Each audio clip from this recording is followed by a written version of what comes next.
Olá, começou mais um Chá das Quatro e hoje falando de um assunto importantíssimo, o nosso papel como mulheres na política. Então, não saia daí que o programa está imperdível.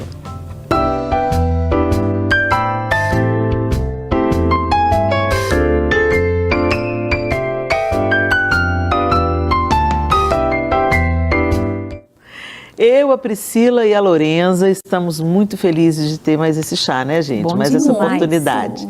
E hoje nós estamos recebendo aqui uma quarta integrante para tomar esse chá, que vai trazer muita coisa boa, muita informação boa para a gente. Um desafio falar de política, principalmente depois desse ano de eleições. Vamos conhecer a nossa quarta integrante de hoje.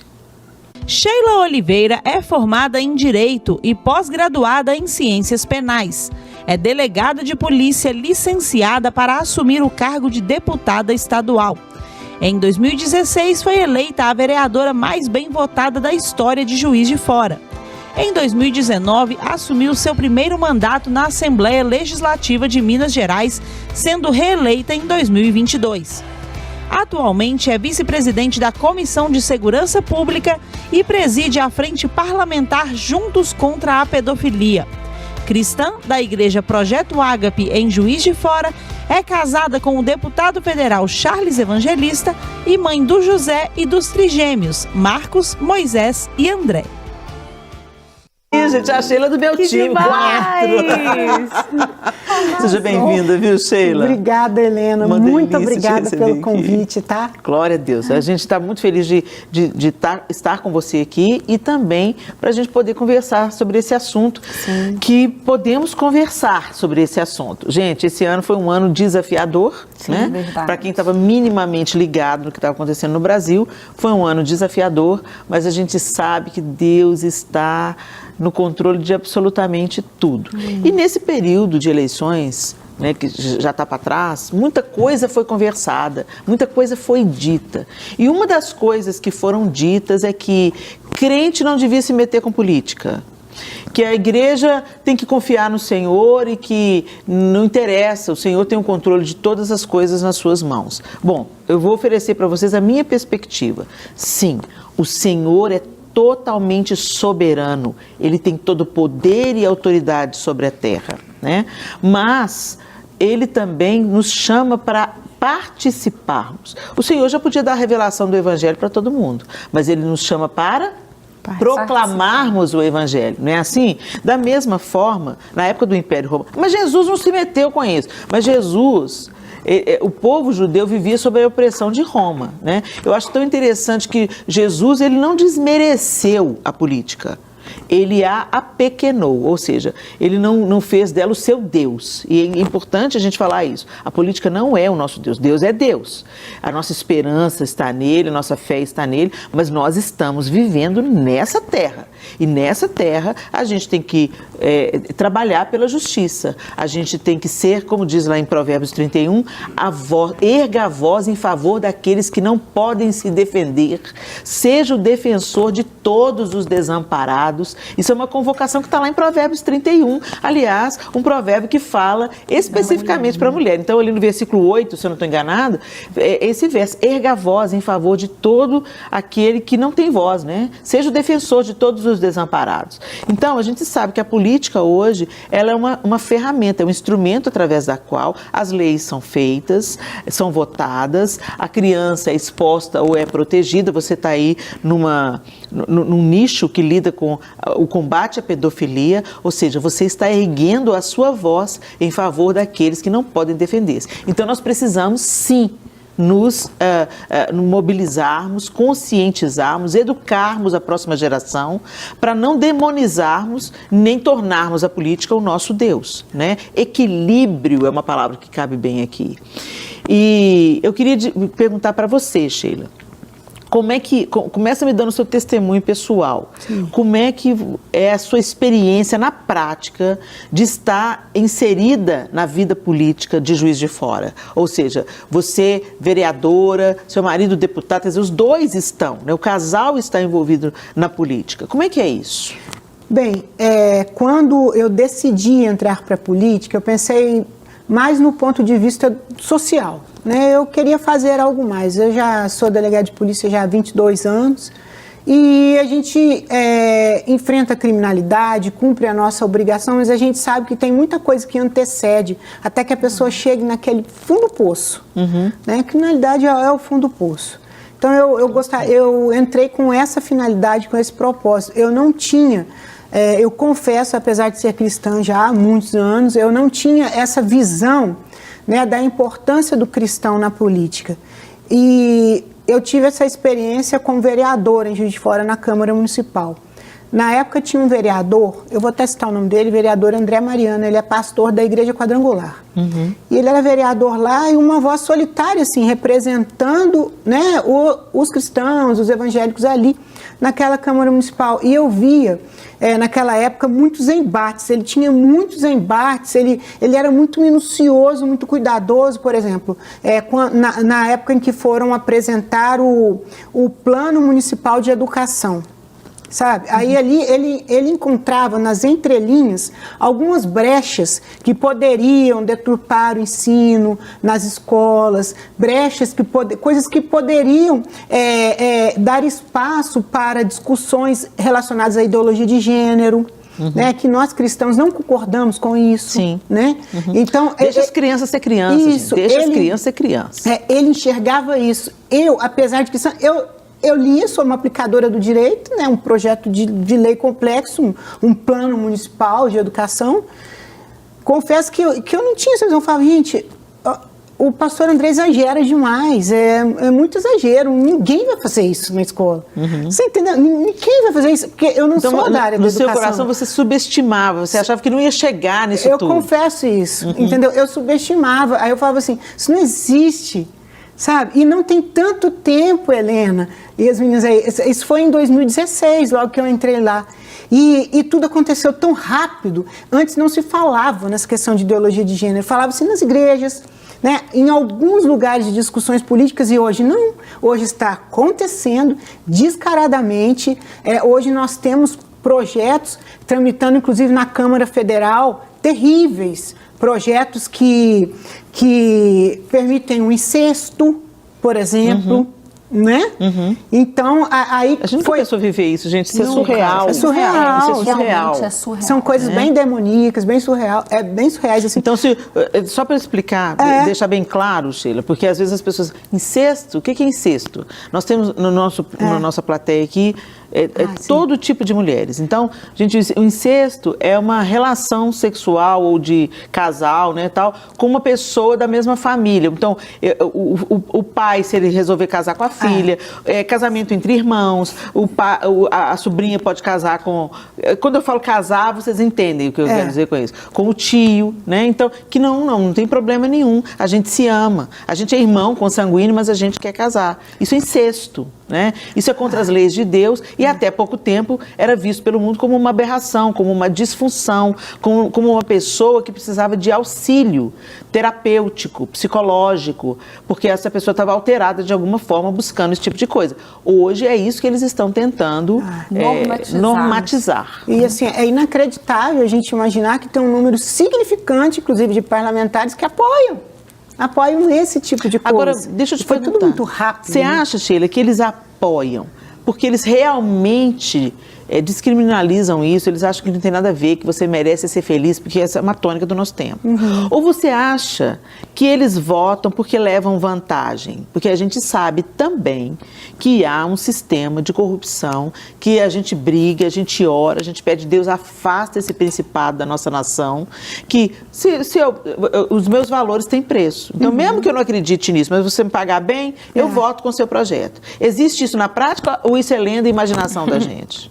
Existe, né? Nós presenciamos isso aí há pouco tempo no país, né? Muitos escândalos de corrupções, só da nossa Petrobras, comprovadamente foram desviados 300 bilhões de reais. Sim, é muito dinheiro. Então a gente, mensalão era isso. Sim. Né?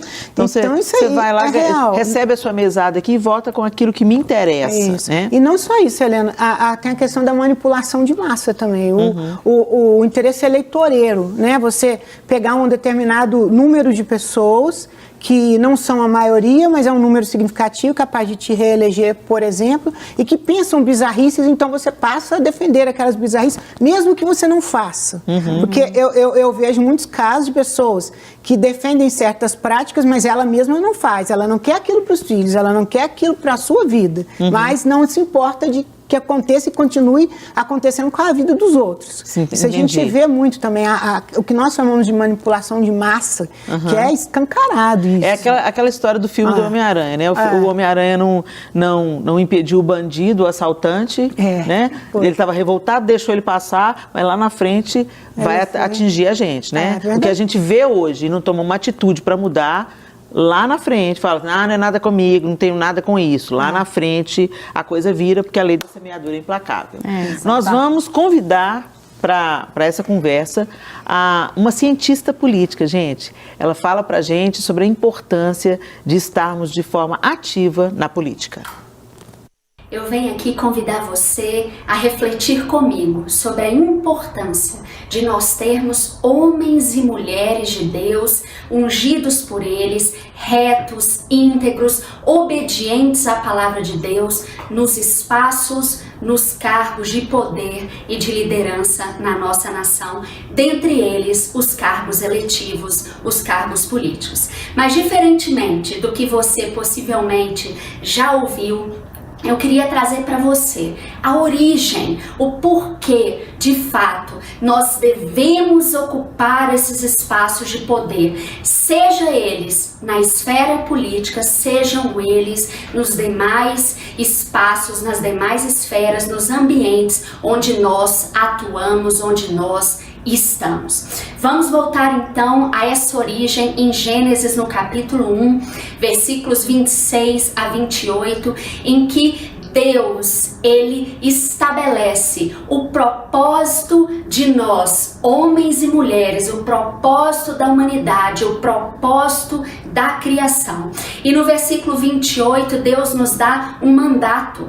Deus estabelece para nós uma missão. E ele diz, e Deus os abençoou. No original, abençoar significa dar autoridade a. Então, Deus nos abençoou, Deus nos deu autoridade para frutificar, multiplicar, encher a terra e sujeitai-a e dominai sobre peixes e dominar sobre todos aquelas criaturas, a criação de Deus sobre a terra.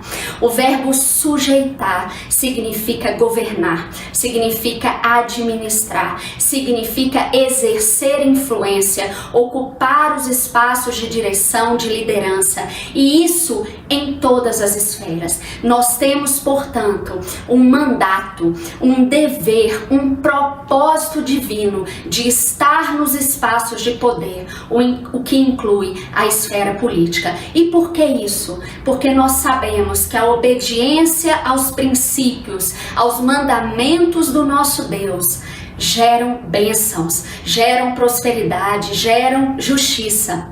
Por isso que lá em Provérbios 29:2 diz, quando o povo é governado por justos, o povo se alegra, existe prosperidade, existe paz, existe segurança.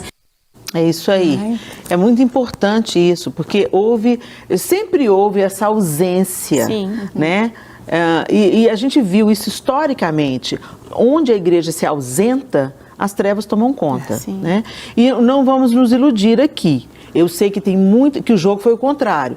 Muita gente entrou na política e se corrompeu, e se vendeu, e se sujou, né? Teve o seu preço estabelecido e pagaram por ele.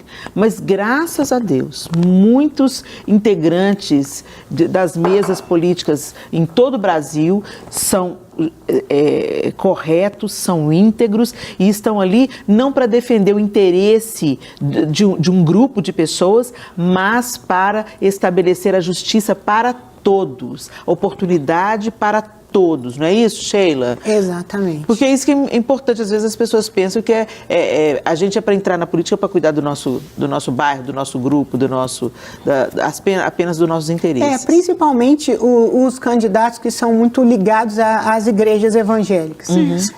As pessoas pensam, ele está lá para ajudar a igreja não precisa de ajuda de ninguém.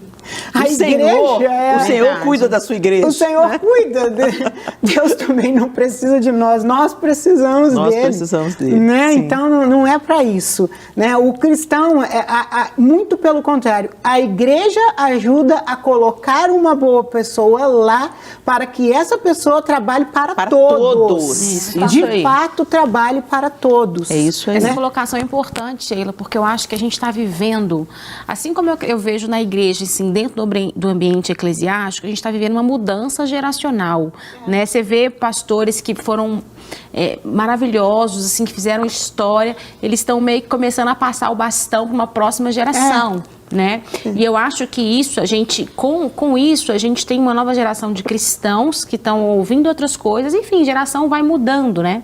E aí é importante dizer, a conscientização dessa igreja um pouco mais madura, tendo essa visão e essa perspectiva que se você elege um candidato que está de acordo com as suas ideologias e com a forma como você enxerga o mundo, você não está elegendo aquele candidato para legislar para o seu grupo. Você está colocando ele lá porque você tem uma consciência de que ele está ali e ele vai ser um pouco mais justo do que os demais que não têm a consciência do evangelho, né?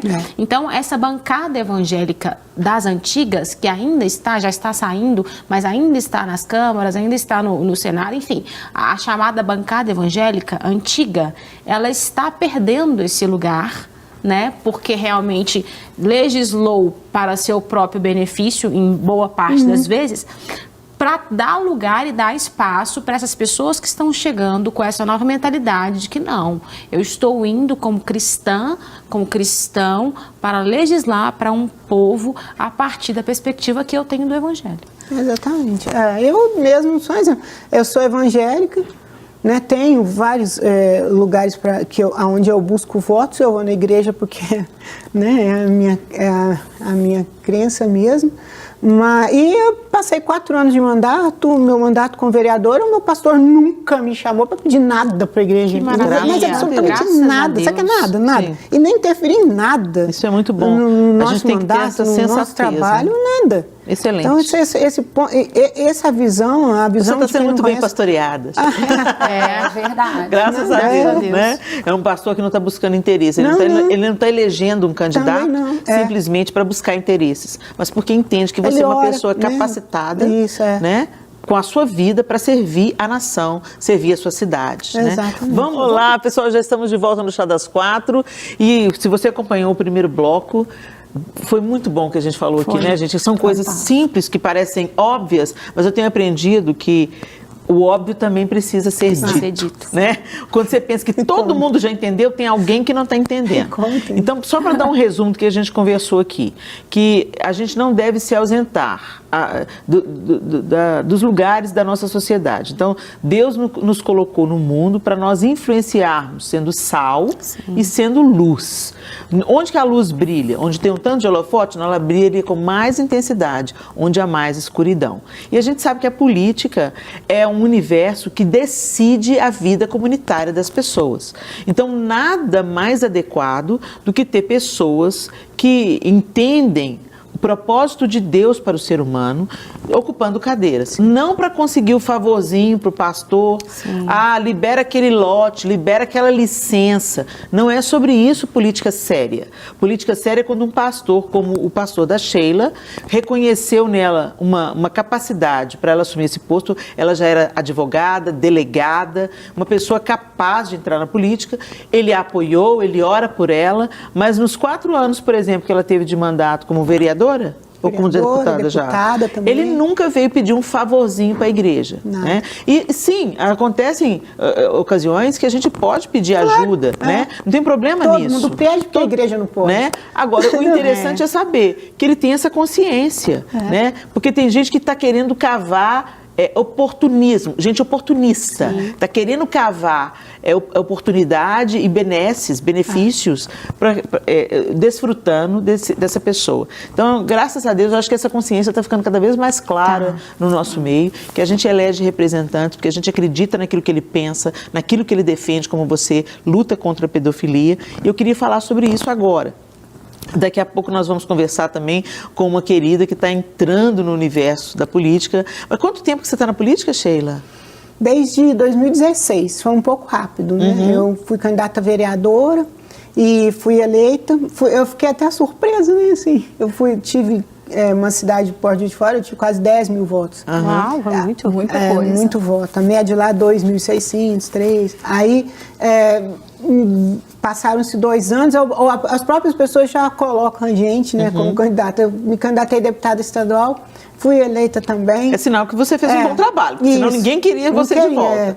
Aí agora, fui eleita com mais de 80 mil votos, agora eu vim para a reeleição. Fiquei os 4 anos e fui reeleita, graças a Deus. 7 anos aí na vida pública, né? Servindo a nação, servindo as pessoas, porque é isso que o político faz. Isso. Me deixa saber uma coisa, você foi dito aqui no seu histórico que você trabalha contra a pedofilia, né? Como é que está sendo essa guerra? Porque tem gente que pensa que é exagero, né? Que não é bem assim que está acontecendo, e você mesmo deu o seu testemunho aqui no primeiro bloco falando, gente, eu confesso que eu também achava que não era isso tudo, que nunca ia entrar nas escolas esse negócio de ideologia de gênero, mas não é isso que a gente está vendo aí. Não é isso não. A questão a gente chama pedofilia, é um apelido, né? Mas, na verdade, a gente trata de algo muito sério, que é o abuso e a exploração sexual de crianças e adolescentes.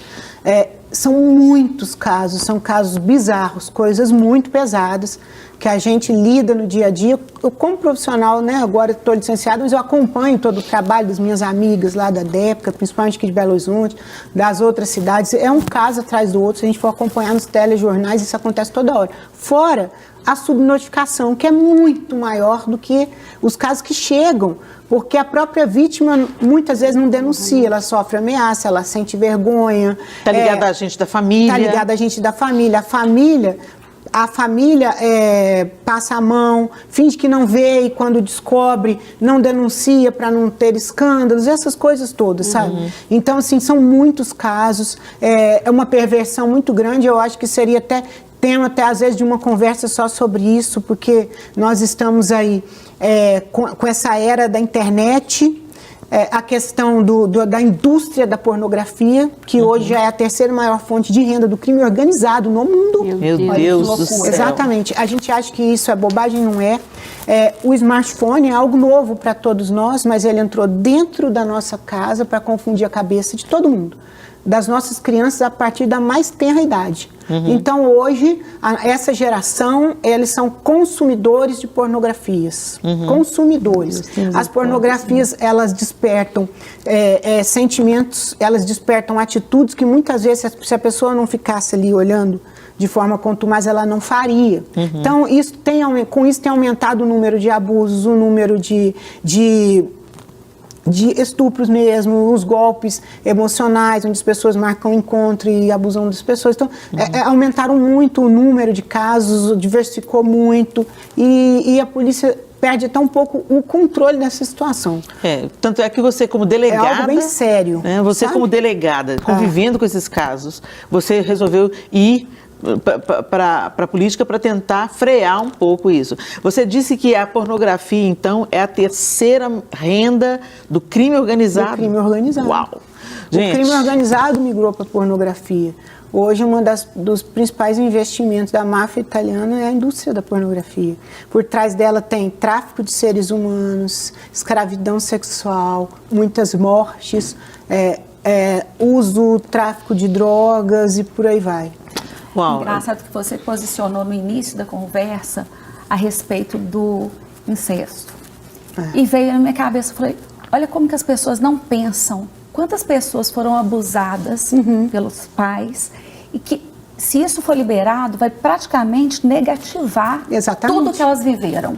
Olha como isso é sério. Isso é muito sério. Isso é muito sério, porque a dor, a gente não pode deixar de lado a dor de uma pessoa. A gente tem que estar ali. Deixa marcas ao lado. Exatamente. Então, olha como que as coisas estão tão rápidas. Muito rápido, sim. Vamos chamar agora uma palestrante, uma mulher nesse bate-papo, né?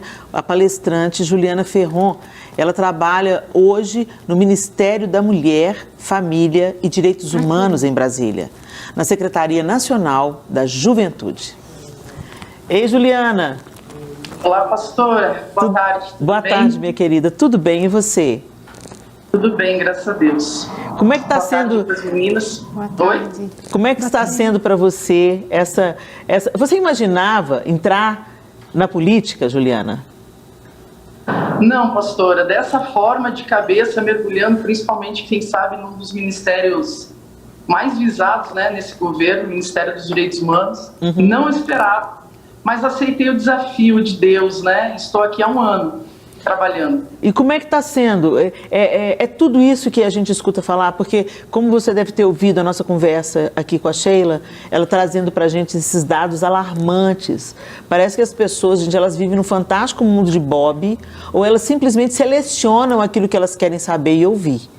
É verdade mesmo que existe esse número enorme de abusos contra a infância, de pedofilia, inclusive, como a gente viu nesse ano eleitoral, denúncias gravíssimas sobre a exploração sexual infantil, inclusive de bebês. Isso é fato ou é boato? É fato, né, pastora? Quem saberia levantar melhor esses dados é a Secretaria Nacional de Políticas para as Mulheres. Eu trabalho na Secretaria Juventude, mas esses números são reais. Na verdade, os fatos são reais, né? Acho que a delegada, né, a Sheila, deputada, também estava falando a respeito da pedofilia, né? Nós estamos caminhando aí, infelizmente, e aqui é uma opinião não só de quem trabalha na política, mas para quem faz essa leitura dessa crescente das ideologias, né, há muito tempo, que estudo sobre isso e trabalho com isso também aqui fora do âmbito do Ministério. A gente percebe que primeiro se patologiza um problema, depois se despatologiza, se descriminaliza e depois se celebra, né?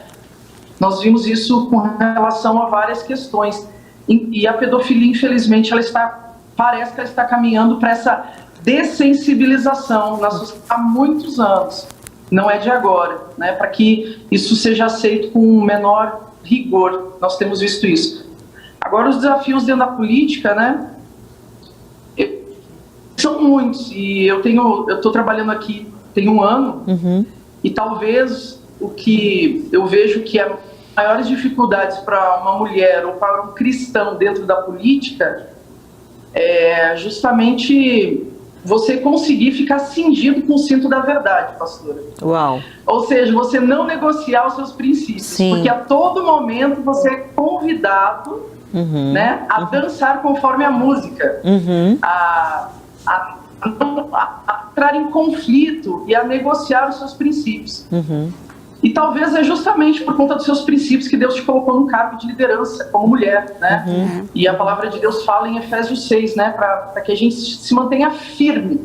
O cinto da verdade. O cinto da verdade é aquele que te leva, vai te dar segurança em tudo aquilo que você fez no seu mandato ou no seu tempo da vida pública, né? E eu tenho visto esse grande desafio aqui durante esse ano. Tantos conflitos internos seriam evitados se nós negociássemos, né? Eu falo de mim aqui, se negociasse os princípios nas articulações, nas tratativas, aí nos movimentos, se não fosse firme, né? Como a palavra de Deus manda, para você seguir, não abandonando a sua verdade, mas também não teria um fundamento de trabalho, né? E eu daria aí um terreno perigoso. Mas eu vejo que talvez esse seja um dos maiores desafios aqui durante esse ano que eu tenho visto. E na área que você atua, Juliana, tem muitas mulheres, porque a gente também vê esse desafio. As mulheres, elas ainda têm uma representatividade muito pequena nas secretarias e nos cargos eletivos e tudo. E você sente isso aí de uma maneira mais forte ou você acha que isso começou a mudar? Olha, aqui no Ministério da Mulher, Família e Direitos Humanos, essa não é uma realidade. Na verdade, o maior número de pessoas que trabalham aqui são mulheres, principalmente em cargos de liderança. Nós começamos pela ministra Cristiane Brito, a secretária adjunta, Tatiana Alvarenga. Então, são mulheres em cargos de liderança. Então, a gente já está em franca mudança, né, Juliana? Muito. Que coisa boa. E é sentido nas políticas públicas, sabe, pastora? Esse olhar da mulher...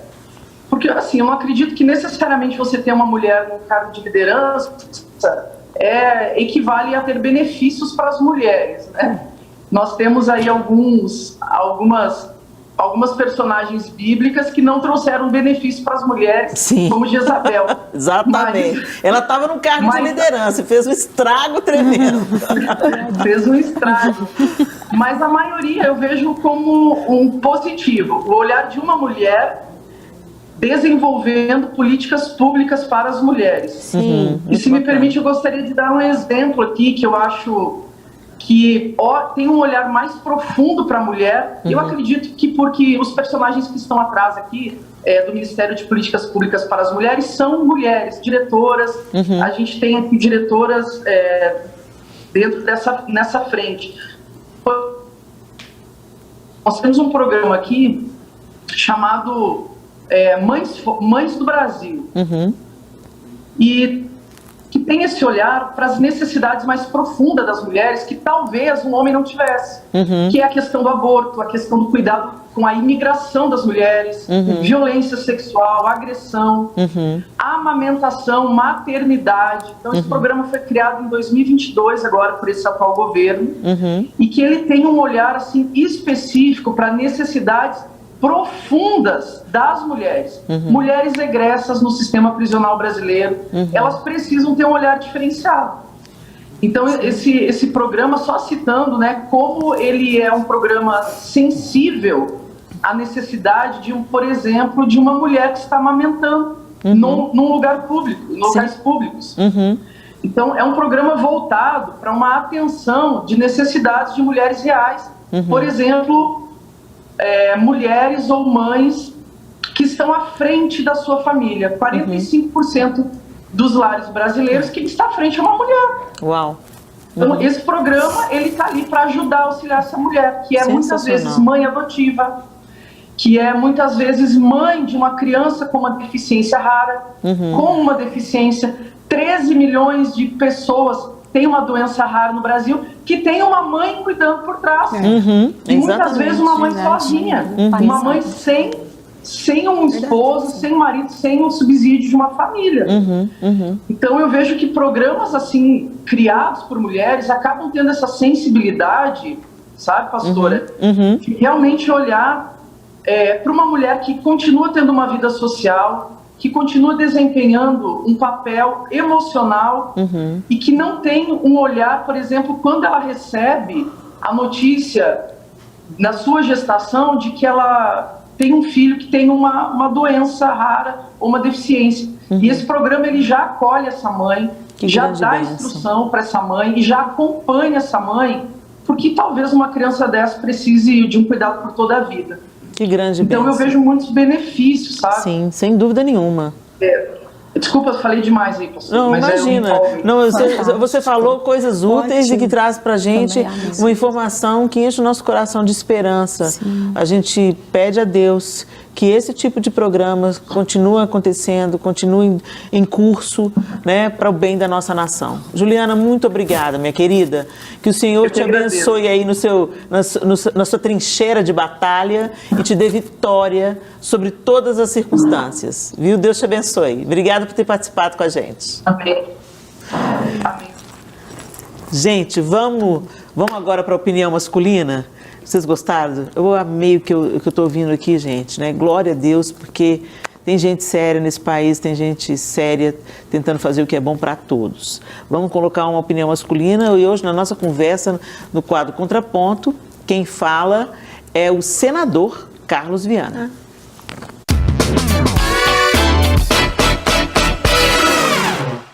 Eu estou na política há 4 anos decidi, depois de uma carreira longa como jornalista, professor, em várias profissões, me dedicar um pouco a trabalhar pela sociedade, porque é assim que eu entendo a política. Nós, como cristãos, temos de ser sal da terra, luz para o mundo, como Jesus ensinou, e na política também é necessário que nós estejamos discutindo, levando nossas ideias e posicionamentos e deixando claro para todo um Brasil o que nós pensamos e como nós queremos a nossa pátria. Daí a importância de nós participarmos desse debate e, em especial, das mulheres cristãs. Eu tenho observado um número cada vez maior do público feminino se juntando à política e é fundamental que a mulher cristã também leve o seu posicionamento, leve, claro, a sua experiência como esposa, como mãe, como profissional, numa sociedade em que as mulheres ocupam cada vez mais espaço.